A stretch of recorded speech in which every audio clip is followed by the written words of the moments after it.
morning. We just returned from a historic 12-day trip to Asia. Everywhere we went, the American delegation was greeted with tremendous hospitality and tremendous respect.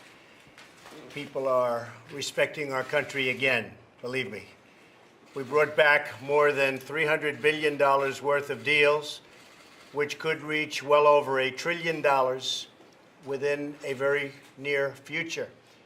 That means jobs for the United States at a very high level. As you know, we've just come up with the best job performance in over 17 years. But this is a lot more jobs. We think the number is going to actually get a lot better.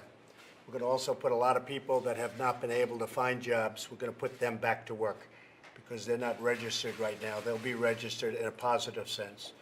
Japanese car companies will be opening up and expanding their plants in our country. We worked very closely with Prime Minister Abe on that. We're renegotiating our bad trade deal with South Korea, and we've started talking about bilateral trade with many countries in Asia. And most importantly, we've made clear to all countries that we cannot continue to be treated unfairly when it comes to trade any longer. It's not fair to our companies, and it's not fair to our workers. Last year, we lost over $800 billion on trade deals with other countries. So we had a negative number, a trade deficit of almost $800 billion with other countries. That's not going to be happening. That's changing. And I explained that to them from the standpoint of Asia. They understand it.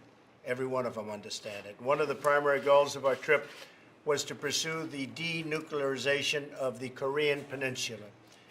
I want to begin this morning by meeting and by talking about the fact that we will be instituting a very critical step, and that'll start right now. Today, the United States is designating North Korea as a state sponsor of terrorism. Should have happened a long time ago, should have happened years ago. In addition to threatening the world by nuclear devastation, North Korea has repeatedly supported acts of international terrorism, including assassinations on foreign soil. As we take this action today, our thoughts turn to Otto Warmbier, wonderful young man, and the countless others so brutally affected by the North Korean oppression. This designation will impose further sanctions and penalties on North Korea and related persons and supports our maximum pressure campaign to isolate the murderous regime that you've all been reading about and in some cases writing about. Tomorrow, the Treasury Department will be announcing an additional sanction and a very large one on North Korea, and this will be going on over the next 2 weeks. It'll be the highest level of sanctions by the time it's finished over a 2-week period. The North Korean regime must be lawful. It must end its unlawful nuclear and ballistic missile development and cease all support for international terrorism, which it is not doing. Today, cabinet discussions will also focus on crucial domestic policy issues. I want to congratulate the House of Representatives for passing a vital and historic tax cut last week, and I'm very hopeful the Senate will do the same very soon. We're going to give the American people a huge tax cut for Christmas. Hopefully that will be a great, big, beautiful Christmas present. With the Democrats giving us no votes for tax cuts for purely political reasons, obstructionists, it will be up to the Republicans to come through for America. I think they will. I hope they will. It's up to the Senate. And if they approve it, the House and the Senate will get together. I'll be there right in the middle of it, and we will come up with a bill that will be spectacular for growth and spectacular for the people of this country. Our tax plan will bring urgent relief to hardworking families. We'll reduce rates, increase the amount of income taxed at a rate of 0, expand the child tax credit, very important, and simplify taxes as most families will be able to file on a single sheet of paper. We'll restore America's competitive edge so we can bring back our jobs. We want to bring our jobs back to our country. We were decimated over the last 40 years. We want to bring our jobs back to the United States.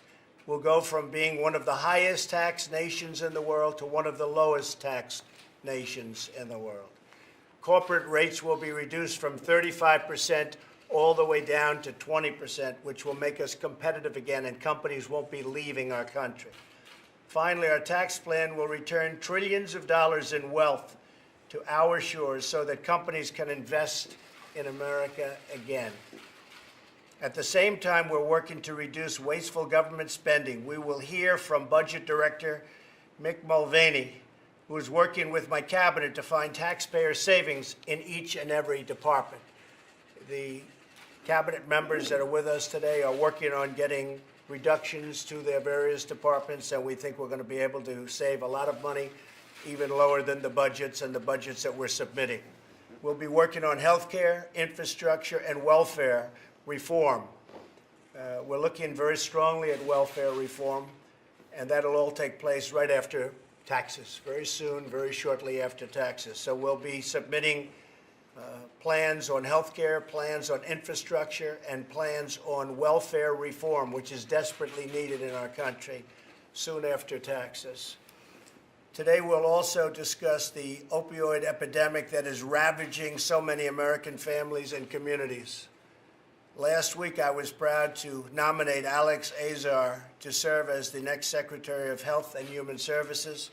I urge the Senate to swiftly confirm his nomination, and I want to thank Acting Secretary Eric Hargan for serving with such devotion and for doing such a great job in the meantime. Thank you very much, Eric.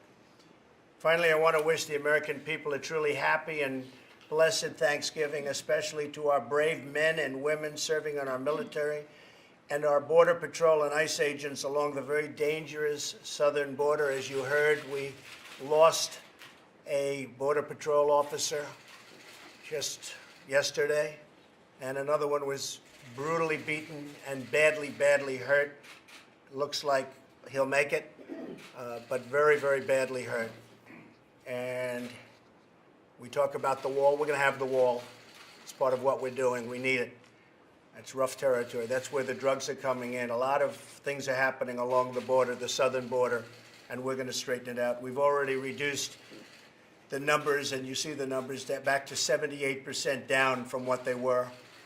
And those numbers will get better and better, but we have to stop the massive drug flow from pouring in.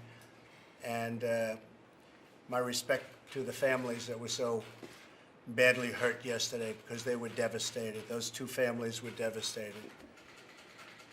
I just want to wish everybody a very happy Thanksgiving. We're going to be working very hard during the recess in Florida. We're going to Florida. And I want to thank you all for being here. And let's start our meeting. And to the media, to the press, thank you very much. We appreciate it. Thank you. Your thoughts on Roy Moore, Mr. President? Do you believe his accusers? Thank you. Do you believe Roy Moore's accusers, Mr. President? Thank you very much. Does this escalate tensions, Mr. President, for the no war? Thank you very much. Thanks.